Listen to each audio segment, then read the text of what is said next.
you're immediately put into the main event spot and the feud with Randy Savage. And yeah, exactly. Macho versus Machismo.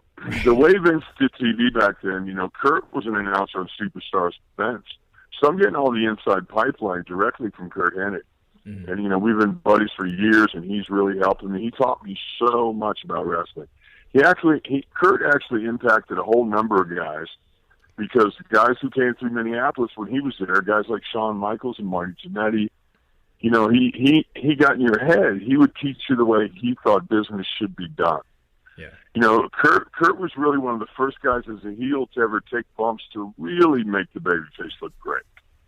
He would whirly twirl on clotheslines, and he did a spot where you kicked his leg and he would flip around on the rope. Right. He had and he learned that from Pat Patterson. And the thing is, what I've learned from Pat, and I'm going to NXT next week to talk to those young guys, and I'm going to be down there for about a week working out with those guys. And I want to teach them what I learned from Pat, and it's like, if you're going to do this, you might as well be great. Yeah. And,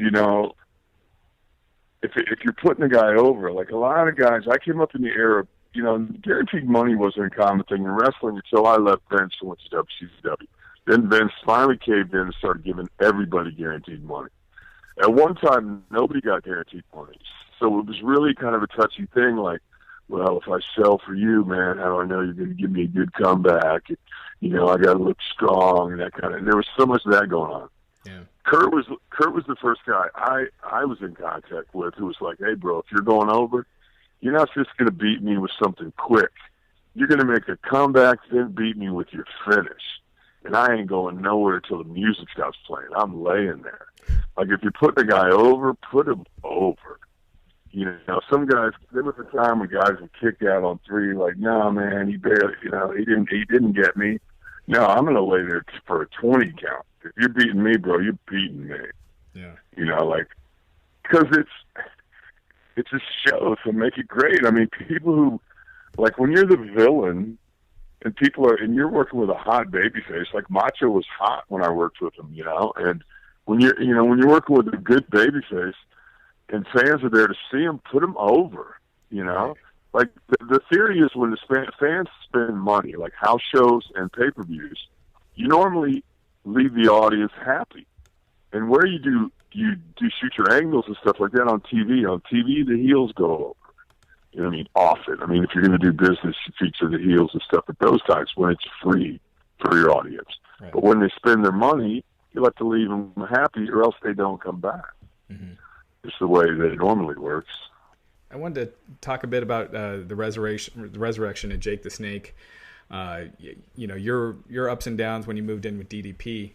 Just the transformation that you both had, both you and Jake, from when you kind of first stepped in to where you are now.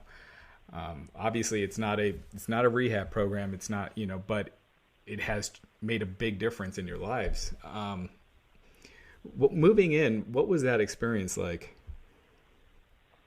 Well, at this point, I've never been in denial that I had issues. I've been to 12 inpatient rehabs. I've been to outpatient therapy. I was never in denial. Mm-hmm. And the first 6 or 7 places I went to were all 12-step-based things, where the message is, don't drink, go to meetings, call your sponsor. Well, gee, don't drink. Oh, I never thought of that. How much is it? $40,000? Oh, okay. It was actually the WWE that steered me towards, and they started paying for places. They steered me towards going to a psych facility, like dual diagnosis, where they deal with psych issues and offer alcohol and drug tests, because, the way the guy explained to me was, let's treat the root problem, not the symptoms. The symptoms are alcohol and drug abuse. What's fueling that? What's driving that?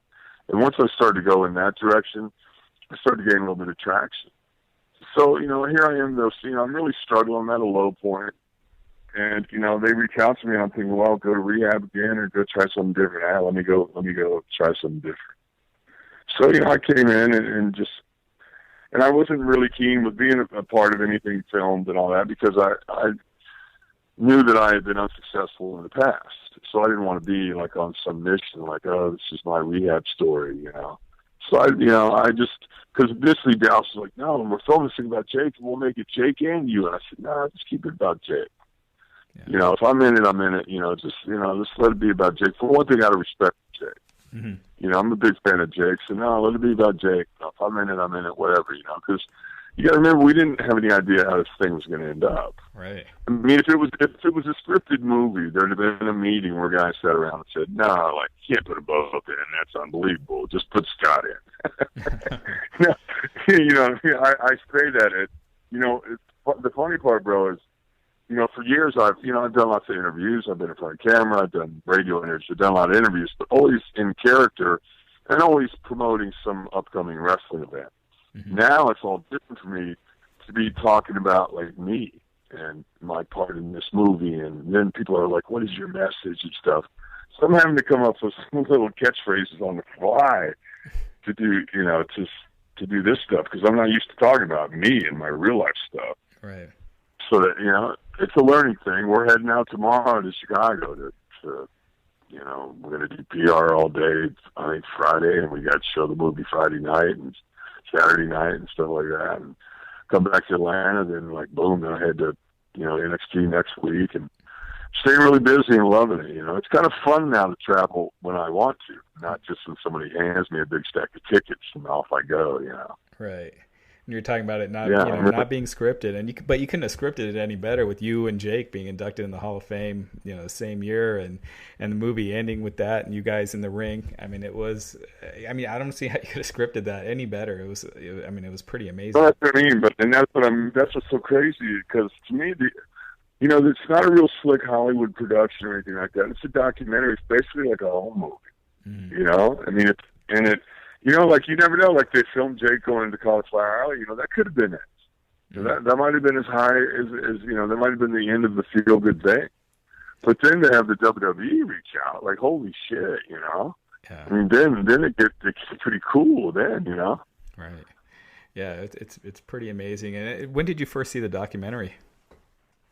I've only seen parts of it all the way along. I've only seen parts of it because I'm not real proud of that guy at the beginning of it. I usually come in about 3/4 through when it's all the happy stuff is happening. Good. Well, thank you. I appreciate it, and it looks like you're doing great, and best of luck to you. Well, thanks a lot, man. Thanks for your time. All right, Bye-bye. Bye.